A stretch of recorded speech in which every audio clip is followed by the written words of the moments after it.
안녕하세요, 여러분. 세상 돌아가는 거 저보다 한 발 먼저 알려드리는 그 모래 채널. 오늘도 아주 따끈따끈한 이야기 가지고 왔습니다. 근데 오늘 이야기는 진짜 영화보다 더 영화 같아요. 거의 재벌집 막내 아들 시즌2 느낌입니다. 기회는 위기 속에 숨어 있는 법이지, 이 말 기억나시죠? 그런데 그 기회 우리한테 온 게 아니라 대통령 측근 국회의원한테 갔다면 어떨 것 같으세요? 자, 그럼 이제 본격적으로 파헤쳐 봅니다. 대통령 측근 국회의원의 수상한 주식 매수 사건. 지금부터 아주 쉽고 재미있게 그리고 꽤 깊게 알려드릴게요. 며칠 전 뉴스에 딱 떴습니다. 주가가 폭등하기 직전에 어떤 국회의원이 그 회사 주식을 왕창 샀다더라. 그리고 나서 얼마 안 가 그 주식이 쭉쭉쭉 올라버린 거죠. 이거 뭔가 냄새 나지 않나요? 그냥 운이 좋았던 걸까요? 아니면 우리가 모르는 뭔가를 알고 있었던 걸까요? 사건의 중심에 선 인물은 대통령 측근 국회의원. 이름이 직접 공개되진 않았지만 정치권과 투자자들 사이에서는 이미 누군지 알만한 사람들은 다 아는 분위기입니다. 그런데 이게 단순한 투자의 귀신 감각이 아니었던 거예요.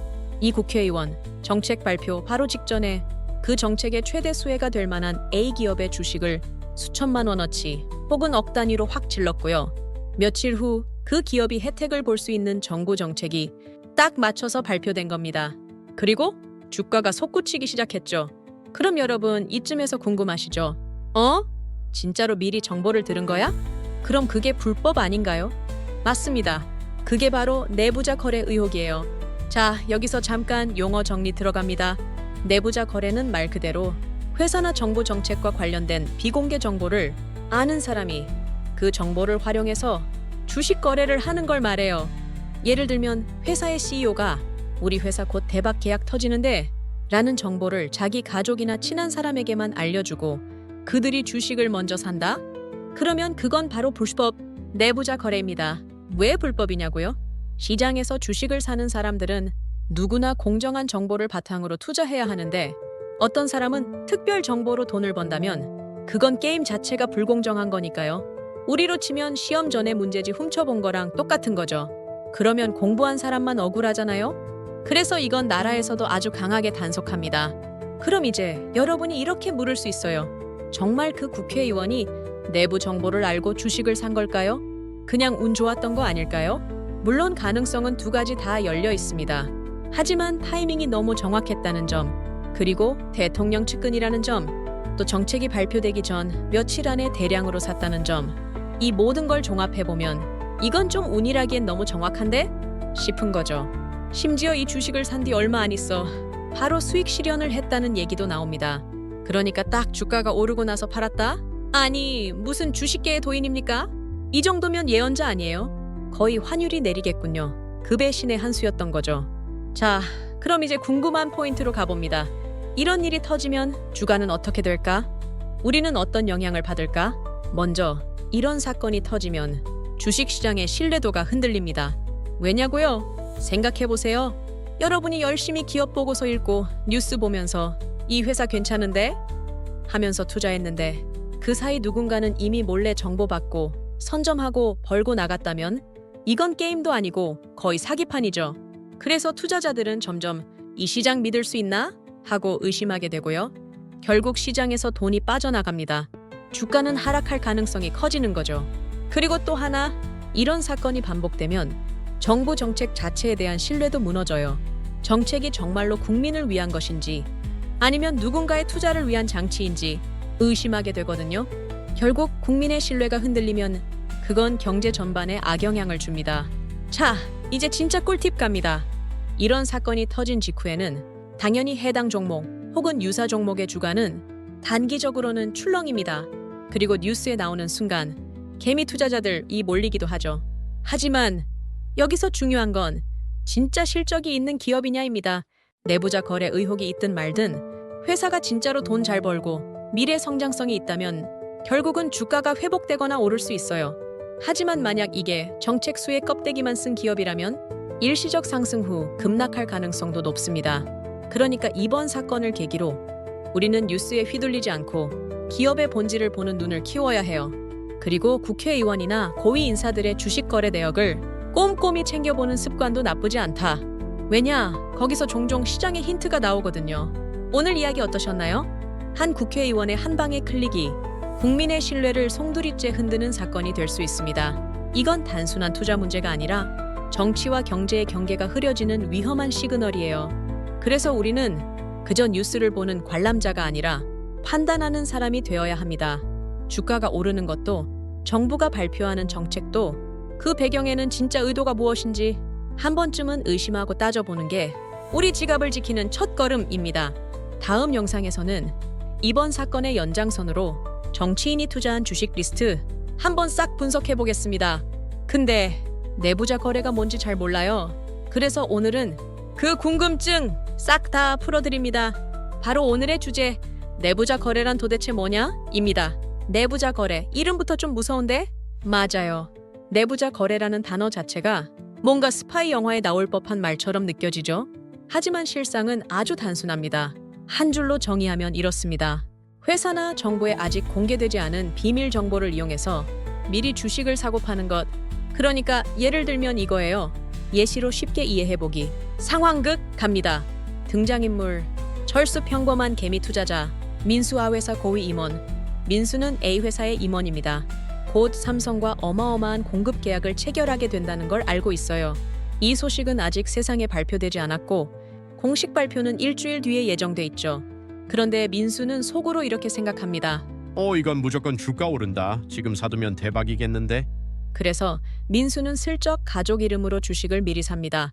그리고 일주일 뒤 뉴스에 A회사 삼성과 대규모 공급 계약 체결. 딱 뜨는 순간 주가 급등. 민수는 말합니다. 역시 난 촉이 좋아. 아니거든요. 자, 이게 바로 내부자 거래입니다. 정확하게는 미공개 중요 정보를 이용한 불공정 거래죠. 근데 그게 뭐가 문제냐고요? 이제 중요한 질문 들어갑니다.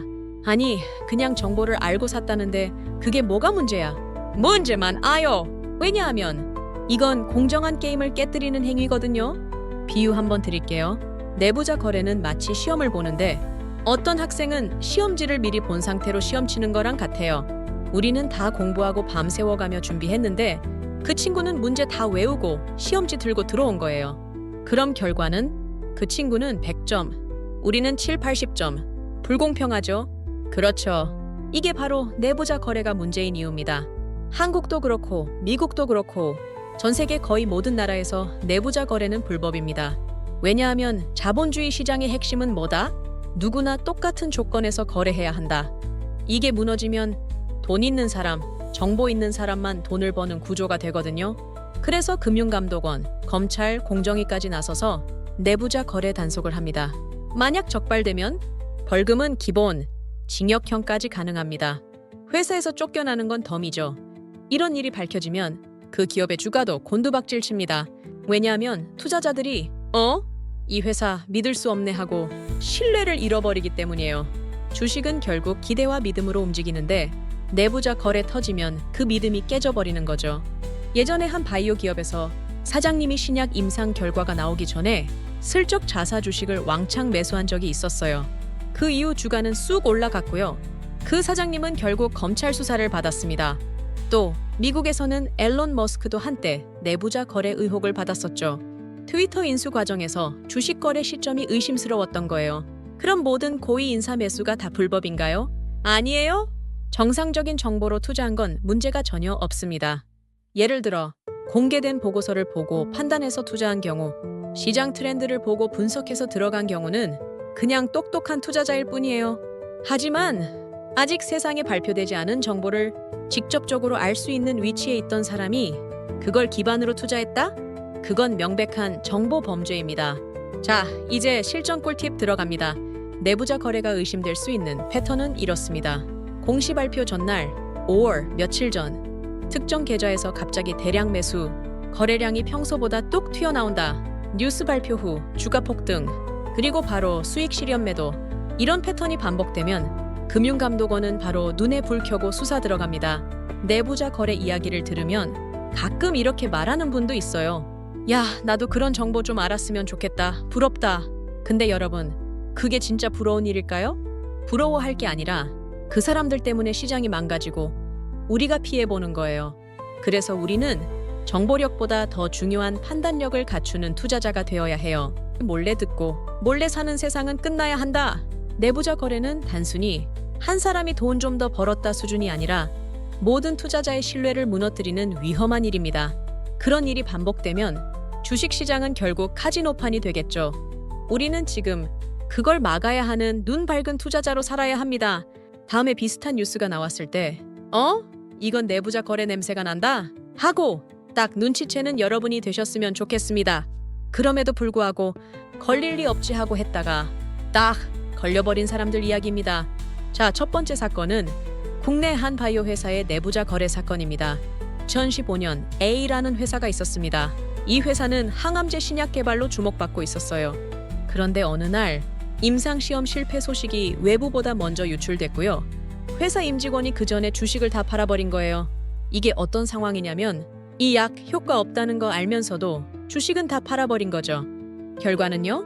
주가는 폭락, 수많은 개인 투자자들, 피눈물 흘림, 내부자는 수사받고 벌금형 사회적 매장 콤보, 바이오주는 꿈으로 움직이는 시장인데 그 꿈을 짓밟아버린 사건이었습니다. 닥터 주식은 거짓말을 하지 않았다. 하지만 임원은 했다. 2021년 한국전력지사 간부 대형 수주 계약 정보 이용 사건. 이번엔 공기업 쪽 사례입니다. 2021년 한전 계열사의 간부가 해외 대형 수주 계약을 미리 알고 계약 발표 전에 본인과 지인 명의로 주식을 샀어요. 이거 계약 뜨면 주가 오르겠지 후후. 비밀인데 친구야 살래? 결과요. 수주 발표 후 주가 40% 급등. 차익 수천만 원. 그런데 이게 금융당국에 딱 걸립니다. 간부 기소 해임. 친구 조사받고 손절. 회사 이미지 손상. 기관 투자자 이탈. 이쯤 되면 한전의 이중생활이죠. 밤엔 에너지, 낮엔 내부자 거래. 2022년 모 국회의원 부부 건설사 정보 이용 매수 사건. 이건 진짜 유명했죠. 2022년 한 국회의원 부부가 정부의 도시개발 사업 내용을 미리 알고 그 지역에 있는 건설사 주식을 대량으로 매수했습니다. 이건 집값도 주가도 같이 뜬다 하고 신나게 들어갔죠. 결과 주가 폭등, 수익 수억 원대. 그리고 수사 착수. 결국 국회의원 윤리위 징계, 검찰 조사, 언론의 난타, 정치 생명 사실상 끝. 이쯤 되면 재벌집 막내 아들인 줄 알았는데 알고 보니 내부자 투자 1인자였던 거죠. 마사 스튜어트 사건 2001년 살림 여왕 마사 스튜어트 아시죠? 그분도 내부자 거래로 감옥까지 갔어요. 2001년 마사는 한 제약회사의 주식을 팔았는데 그 타이밍이 아주 절묘했어요. 알고 보니 회사의 신약 승인이 거절된다는 정보를 미리 듣고 판 거였죠. 결국 마사는 5개월 실형 2년 보호관찰 사회봉사 받았습니다. 살림은 깔끔했지만 주식 거래는 더러웠다. 이건 아주 교과서적인 내부자 거래예요. 골드만삭스의 고위 간부가 M&A 진행 중인 기업 정보를 친구에게 슬쩍 흘리고 친구는 그 회사 주식을 미리 사서 수익을 냅니다. 야, 이거 우리끼리만 아는 거다. 그게 바로 끝판왕을 소환했죠. FBI.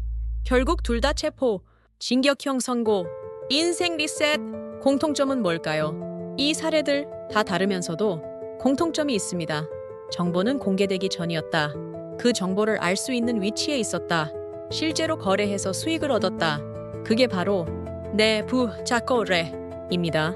걸릴 리 없다고요? 다 걸렸어요. 이런 사람들 다 생각했을 거예요. 에이, 나 하나 했다고 누가 알아? 가족 명의로 하면 괜찮겠지? 소액이니까 괜찮아. 근데 어때요? 다 걸렸습니다. 시간이 좀 걸릴 뿐. 거래 기록은 거짓말을 하지 않거든요. 이쯤 되면 우리가 배워야 할 교훈은 명확합니다. 남들보다 먼저 정보하는 건 축복이 아니라 유혹이다. 불공정한 수익은 결국 대가를 치른다. 주식은 정정당당한 게임에서 수익 내는 게 진짜다. 내부자 거래는 결국 뒷문으로 나가는 거다. 여러분, 주식 시장은 게임판입니다. 근데 그 게임에 치트키 쓰는 사람이 있다면 어떨까요? 우리 그 사람을 영웅으로 보면 안 됩니다. 치트 쓰다 강퇴당한 사람으로 봐야 해요. 그래서 우리는 오늘도 정보보다 중요한 판단력을 갖고 유혹보다는 정직한 성장을 선택해야 합니다. 우리가 앞 영상에서 내부자 거래가 뭐냐, 걸리면 어떻게 되냐, 누가 했고 누가 걸렸냐까지 싹 다 봤잖아요.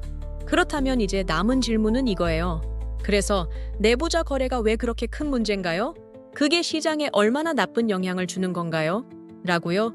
그래서 오늘은 여러분과 내부자 거래가 시장에 미치는 충격에 대해서 쉽고 재밌게 이야기해 보려고 합니다. 주식시장은 신뢰라는 유리컵 위에 서 있어요. 먼저 여러분, 주식시장이라는 게 어떤 곳일까요? 단순히 돈 벌고 잃는 곳? 단타 치는 곳? 아니에요. 정보를 바탕으로 공정하게 경쟁하는 게임장이에요. 예를 들어볼게요. 마트에 갔는데 누군가만 상품 유통기한을 미리 알고 싸게 샀다고 해봐요. 우리는 유통기한 지난 우유를 비싸게 샀고요. 그럼 여러분, 그 마트 믿고 다시 가시겠어요? 절대 아니죠. 이게 뭐야? 사기 아냐? 할 거예요. 주식시장도 마찬가지예요. 어떤 사람은 정부 정책 발표 전에 주식을 사고 어떤 사람은 임상 실패 알면서도 주식을 판다? 그럼 그 시장은 공정하지 않아요. 그리고 공정하지 않은 시장엔 돈이 안 들어옵니다. 즉, 시장 전체가 신뢰를 잃으면 투자자들도 떠나가요. 개인 투자자들이 가장 큰 피해자입니다. 자, 그럼 내부자 거래가 있으면 누가 손해를 볼까요? 대부분은 개미 투자자들입니다. 내부자들은 정보를 미리 알고 싼 값에 사고 비싸게 팔아버리죠. 근데 그 물량을 누가 받아요? 우리예요. 일반 투자자들. 결국 우리는 비싸게 사고 급락할 때 떠안고 심지어 아무 이유도 모른 채 손해보죠. 이걸 쉽게 비유하자면요. 우리는 룰렛 돌리는 중인데 딜러가 결과를 미리 알고 돌리는 거랑 똑같습니다. 그럼 당연히 게임을 계속할 마음이 사라지겠죠. 주식은 어차피 다 짜고 치는 고스톱이야 라는 말, 바로 여기서 나오는 겁니다. 시장 전반에 퍼지는 불신의 도미노. 이게 단순히 한 종목, 한 기업에서 끝나는 문제가 아니에요. 이제 슬슬 무서운 얘기 해볼게요. 내부자 거래가 많아지면요, 시장 전체에 불신이 퍼집니다. 투자자들은 이렇게 생각해요. 어차피 큰 손들은 미리 정보 다 알잖아. 정부가 발표하는 정보도 믿을 수 없어. 이 종목도 또 누가 주물렀겠지.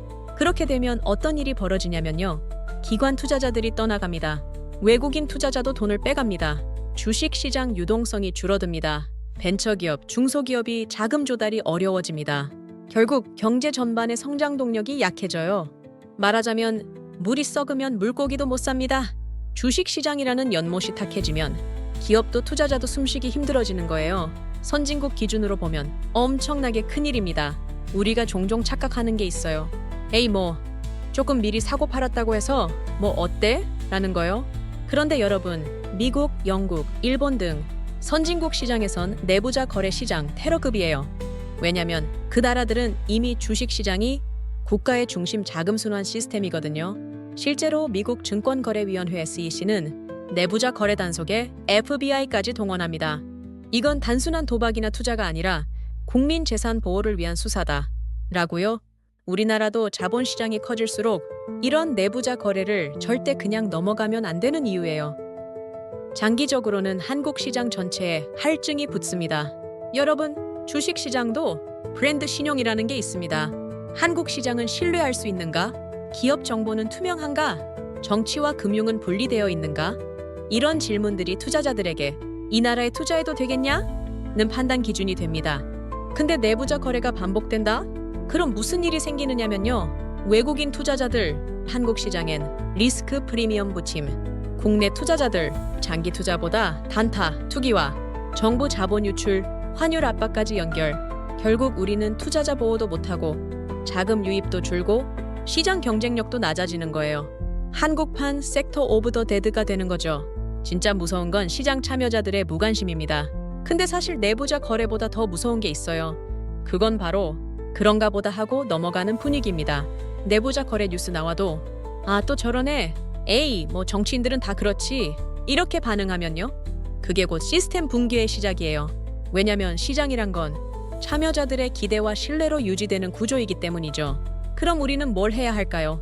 마지막으로 우리가 할 수 있는 일, 내부자 거래 이슈에 무뎌지지 않기, 공정한 투자 문화를 지지하고 기업과 정치권의 책임을 요구하기, 정부의 감시와 법 집행을 제대로 하라고 요구하기, 내 투자도 투명하고 합리적인 기준으로 하기.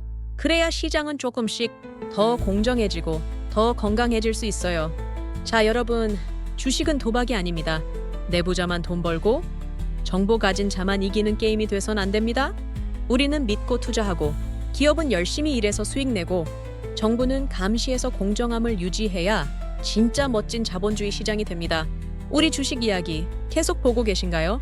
지금까지 사건의 개요, 내부자 거래란 무엇인지, 과거에는 어떤 일이 있었는지, 시장엔 어떤 파장이 생기는지를 살펴봤죠. 자, 그럼 이제 남은 건 어떻게 막을 수 있느냐? 우리가 무엇을 할 수 있느냐? 이 질문이에요. 쉽게 말해, 이거 한 편의 재난 영화 같잖아요. 근데 무조건 암울하게 끝나는 건 아니에요. 오늘은 이 주식판 재난 영화의 해결 파트입니다. 내부자 거래 정말로 막을 수 있을까요? 여러분, 먼저 질문 하나 드릴게요. 내부자 거래 같은 건 영원히 없어질 수 있을까요? 이건 마치 시험 부정 행위는 세상에서 완전히 사라질 수 있을까? 이런 느낌이거든요. 결론부터 말하자면 완전히 없앨 순 없어요. 하지만 들키면 큰일 난다는 인식을 퍼뜨려서 최소한 못하게는 만들 수 있습니다. 이게 바로 공정한 시장을 지키는 첫걸음이에요. 제도적으로 가능한 대응은 뭐가 있을까? 자, 그럼 먼저 정부와 제도권이 해야 할 일들부터 봐볼게요. 요즘은 AI도 쓰고 빅데이터도 쓰니까 특이한 거래 패턴, 급작스러운 매수 매도 이런 것들은 다 포착됩니다. 이걸 실시간으로 분석하고 자동 알림 보내는 시스템이 더 정교해져야 해요. 예를 들면 국회의원이나 고위공직자들의 주식 매매 내역을 매달 자동으로 공개하게 한다든지 갑자기 대량 매수한 경우 즉시 조사에 들어가는 시스템을 만들 수 있죠. 지금은 너무 사후 대응이 많아요. 터지고 나서야 조사하는 방식이죠. 예방주사가 더 중요하다는 말, 주식에도 딱입니다. 솔직히 지금은 좀 약해요. 걸려도 벌금 몇 억 내고 끝나는 경우 많거든요. 근데 여러분, 그들이 번 돈은 수십억 수백억이에요. 벌금 내고도 이득이면 누가 안 하겠어요? 그래서 나온 말이 이득보다 더 아프게 벌 주자.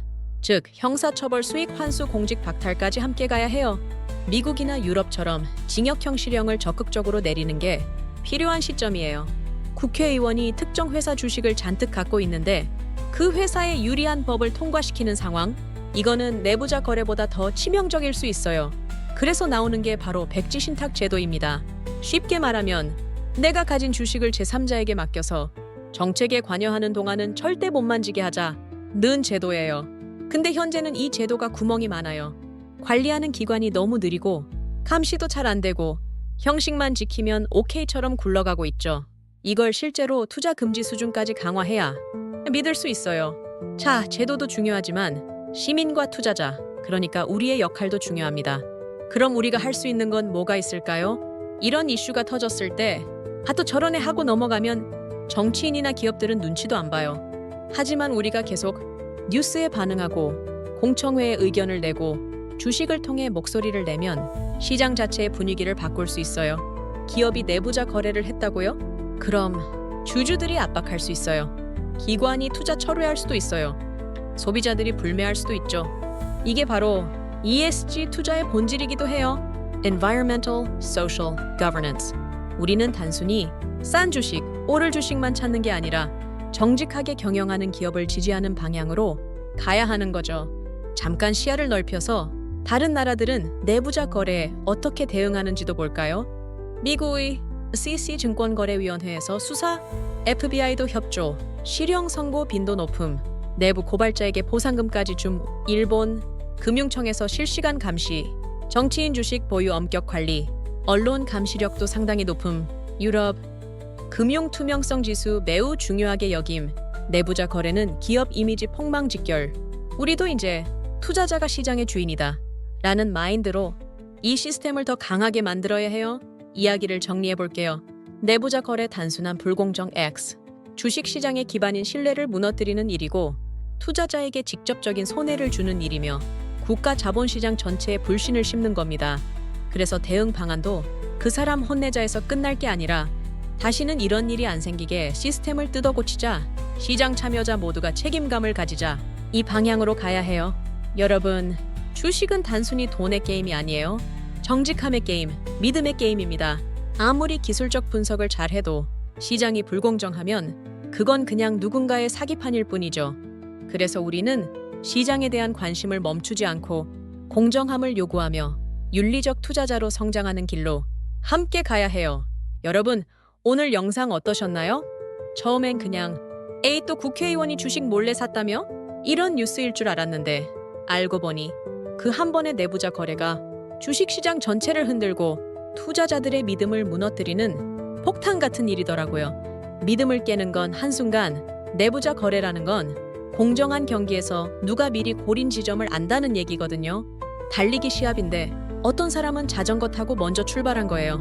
그럼 누가 그 시합을 계속하고 싶겠어요? 투자자들이 점점 시장을 떠나고 그 자리는 투기꾼이나 거대 자본이 채워집니다. 결국은 우리 모두가 손해를 보는 구조가 돼버리는 거예요. 내부자 거래는 한 사람의 문제가 아니다. 이건 단순히 누가 돈을 좀 벌었다더라 수준의 이야기가 아닙니다. 그 이면에는 법을 만든 사람이 법을 어기고 시장을 지켜야 할 사람들이 시장을 흔들고 정보가 없는 개인만 손해보는 불공정의 아이콘이 도사리고 있어요. 이쯤 되면 드라마 재벌집 막내 아들의 진도준이 이렇게 말했겠죠? 이건 기회가 아니라 사기입니다. 하지만 끝은 아닙니다.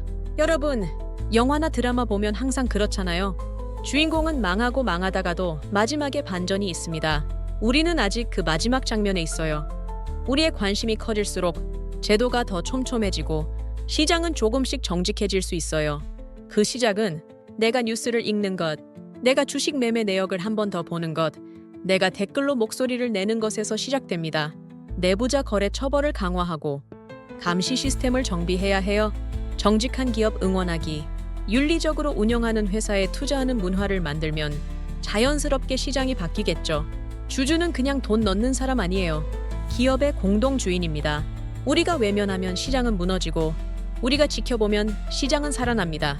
시장이 무너지면 그 피해는 부자도 정치인도 아닌 바로 우리 같은 일반 투자자들이 고스란히 받게 되죠. 하지만 우리가 한 발 더 나아가면 그 시장은 우리의 자산을 지켜주는 우산이 될 거예요. 다음 영상에서는 내부자 거래 말고도 한국 주식시장을 흔드는 또 다른 조용한 위협, 즉 기관 외국인 매매 패턴의 비밀에 대해 알려드릴게요. 오늘 내용이 유익했다면 구독, 좋아요, 알림 설정까지 딱 한 번만 눌러주시면 앞으로도 더 똑똑하고 재밌는 투자 이야기를 전해드릴게요. 그럼 지금까지 시청해주신 여러분 진심으로 감사드립니다. 우리 다시 만나요. 안녕!